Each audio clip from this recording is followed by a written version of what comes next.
I understand this is the whole kind of point of the debate, but maybe just to kind of center it, what would be a good way of defining consciousness? So that, like, I just thought I'd start with an easy question, right? Yeah, exactly. Well, I feel like, you got me, so you're going to get my definition, and then it's like not really fair to Daniel.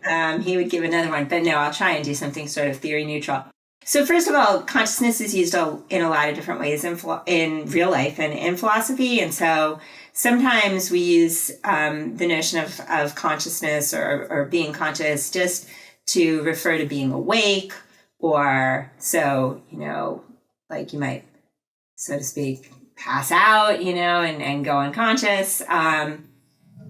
So sometimes it's that sort of awake sense. Sometimes you might just use it as a synonym for awareness. So you might say like, oh, I wasn't conscious of the fly buzzing around until you brought it to my attention, right? Like something like that. I wasn't really aware of it.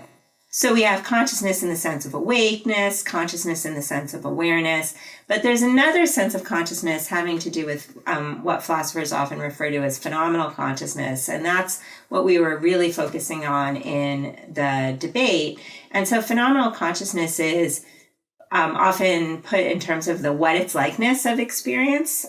So you look out and you see a beautiful sunset, and there's a certain way that your experience is like to see the reds and the purples and the violets of the rainbow.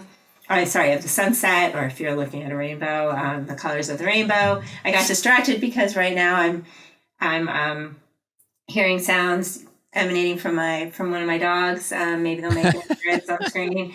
But so, there's something it's like to hear your dog snuffling beside you as you talk.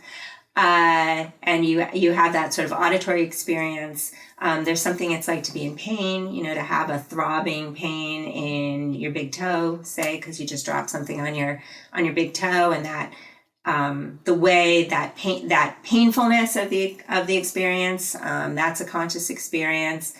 Emotions, other kinds of bodily sensations besides pain. So all different kinds of sensory experiences, or something it's like to have them. That's what philosophers often refer to as qualitative consciousness or phenomenal consciousness. And we were really focused on that, in part because it's in that sense that consciousness gives rise to some really difficult questions in philosophy of mind.